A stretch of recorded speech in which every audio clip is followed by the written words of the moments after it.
तो आज मैं बताऊंगा टॉप 10 सामुराई एनिमे। और अगर आपको सामुराई एनिमेस में कोई खास दिलचस्पी नहीं तो इस वीडियो को पूरा देखना, जिससे आपको कुछ बड़े एनिमेस देखने को मिल जाएंगे। तो चलो वीडियो शुरू करते हैं। सामुराई चैंपलू, ये anime one of the best samurai anime होगा और इसका one of the main character Mugen सच में बैडएस है। ये एनिमे मैंने हाल ही में देखा है और मुझे सच में मजा ही आ गया। तो फू एक लड़की जो एक टी हाउस में काम करती है और एक दिन कुछ बुरे सामुराई वहाँ आते हैं जो काफी बुरा बिहेव करते हैं, जिससे फू को गुस्सा आता है और तभी वह मुगेन आता है, जो कहता है कि अगर वो उसे 50 डम्पलिंग देगी तो उन सब का काम खत्म कर देगा। अब वो तब तो नहीं मानती, लेकिन जब वो बुरे सामुराई उसकी उंगली काटने वाले होते हैं तब वो मुगेन को 50 नहीं बल्कि 100 डम्पलिंग्स ऑफर करती है। फिर क्या था, मुगेन के लिए उन सबकी जान की कीमत थी 100 डम्पलिंग्स। तब ही वह जिन आता है जो हमारा दूसरा मेन कैरेक्टर है और वो भी काफी स्ट्रॉन्ग है। फिर मुगेन और जिन की लड़ाई होती है और आपको सीरीज में इनकी राइवलरी देखने को मिल जाएगी। फू इन दोनों की हेल्प चाहती है एक ऐसे सामुराई को ढूंढने के लिए जिसमें से सनफ्लावर की स्मेल आती हो, और इसमें आपको इन तीनों के एडवेंचर्स देखने को मिल जाते हैं। और इस एनिमे का क्रिएटर वही है जिसने काउबॉय बेबॉप बनाया है। सो ये भी एक क्लासिक मास्टरपीस एनिमे है, तो इस एनिमे को जरूर ट्राई करना। आफ्रो सामुराई, तो अगर आप एक ऐसा सामुराई एनिमे देखना चाहते हो जिसमें तगड़ा एक्शन हो तो ये आपके लिए वन ऑफ द बेस्ट होगा। तो आफ्रो के पिता को बचपन में उसके सामने एक बंदा मार देता है जिसका नाम होता है जस्टिस, ताकि वो उसका नंबर 1 हेडबैंड हासिल कर सके। नंबर 1 हेडबैंड ओनर सबसे स्ट्रॉन्ग होगा तो उसे सिर्फ नंबर 2 ही चैलेंज कर सकता है। अब आफ्रो बचपन से ही अपने आप को ट्रेन करता है बस जस्टिस से रिवेंज लेने के लिए, और अब उसकी लाइफ का बस यही गोल है। लेकिन उसे तो सब चैलेंज कर सकते हैं। तो जस्टिस को ढूंढने के सफर में आफ्रो और भी ओपोनेंट से मिलता है जिनके साथ आपको उसकी फाइट्स देखने को मिल जाएगी। और इसके सिर्फ 5 एपिसोड है, मतलब सीधी बात, नो बकवास। आप इस एनिमे को आराम से खत्म कर सकते हो। तो आफ्रो सामुराई जैसे one of the best samurai anime को मिस मत करना। रुरोनी केंशिन, तो इस एनिमे का प्लॉट अगर आपको सुनने में इंटरेस्टिंग ना लगे तो इस एनिमे को अंडर एस्टिमेट मत करना।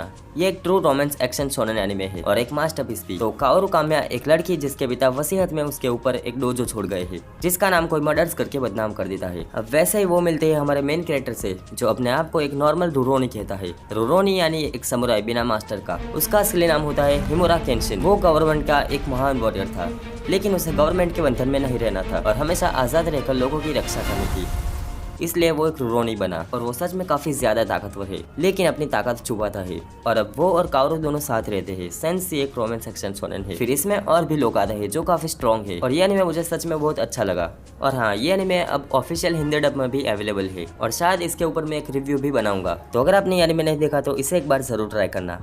डोरोरो, यह एनिमे काफी इमोशनल और एक्शन से भरा हुआ है। तो हमारा मेन कैरेक्टर हैकिमारू बहुत से मिसिंग बॉडी पार्ट्स के साथ पैदा होता है। ऐसा इसलिए होता है क्योंकि हैकिमारू के पापा ने 12 डिमंस के साथ कोई डील की थी, जिसकी वजह से हैकिमारू के बॉडी पार्ट्स सैक्रिफाइस हो गए। अब हैकिमारू के पापा उसे छोड़ देते हैं, लेकिन हैकिमारू सर्वाइव कर लेता है और आगे जाकर डोरोरो नाम के बंदे से मिलता है और उसके साथ अपनी जर्नी स्टार्ट करता है। इस एनिमे को मैं अभी तक अंडररेटेड मानता हूँ और ये थोड़ा डार्क भी है। तो अगर आपने ये एनिमे नहीं देखा तो इसे एक बार जरूर देखना।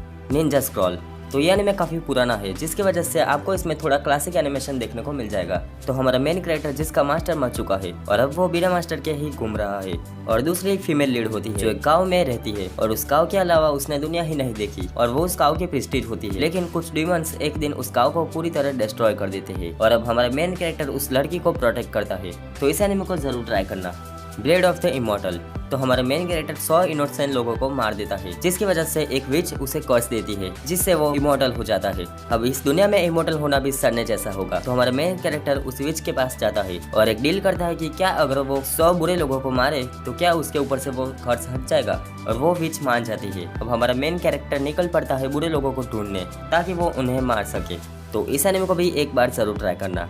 कुरोजुका, यानी में मुझे सच में काफी इंटरेस्टिंग लगा। तो हमारा मेन कैरेक्टर 12th सेंचुरी में रहने वाला एक लड़का होता है, लेकिन वो किसी वजह से भाग जाता है। ऐसे ही वो एक माउंटेन पर पहुंचता है। माउंटेन पर वो एक लड़की से मिलता है जिससे उसे प्यार हो जाता है, लेकिन बाद में उसे पता चलता है कि उस लड़की में कुछ गड़बड़ है और अब वो इमॉर्टल हो चुका है। अब ऐसे ही समय गुजरता है और जापान इवॉल्व होकर मॉडर्न बन जाता है और 21st सेंचुरी में पहुंच जाता है। इसका मतलब हुआ कि हमारा मेन कैरेक्टर 12वीं सदी से 21वीं सदी तक जिंदा है। और अब आगे क्या होता है वो देखने के लिए आपको ये एनिमे देखना होगा।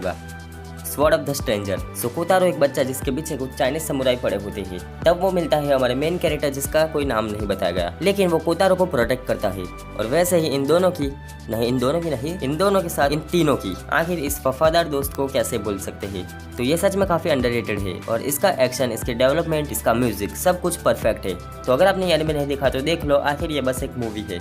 गिंटामा एक पैरोडी टाइप एनिमे लगता है। हाँ मैंने बोला लगता है पर है नहीं। गिंटामा एक ऐसा एनिमे है जो आपको बहुत कुछ प्रोवाइड करता है जो एक सिंगल एनिमे नहीं कर सकता। इसका एक्शन भी बहुत ओपी है जिसमें आपको सामुराई फाइटिंग्स देखने को मिल जाएगी। साथ ही ये बहुत फनी भी है। गिंटामा को एक मास्टरपीस कहना भी बिल्कुल गलत नहीं होगा, तो इस एनिमे को बिल्कुल भी मिस मत करना।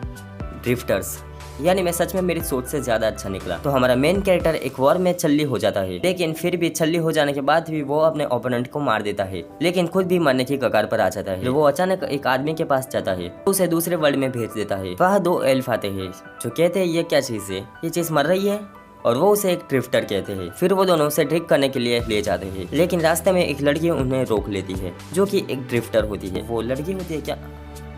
It's confusing. वो उसे ठीक करने के लिए दूसरे ड्रिफ्टर के पास ले जाती है। इससे ज्यादा स्पॉइल करने से अच्छा कुछ ऐसा समझ लो कि हमारे मेन कैरेक्टर की तरह पहले भी इस वर्ल्ड में कुछ लोगों को भेजा गया है जो कि ड्रिफ्टर्स होते हैं। अब मैं आपको इसके बारे में और बताना चाहता हूँ, लेकिन इससे ज्यादा स्पॉयलर्स देना अनुचित होगा। तो हमारा मेन कैरेक्टर उन लोगों के साथ वहाँ कैसे रहता है, वेट क्या ये किसका एनीमे था?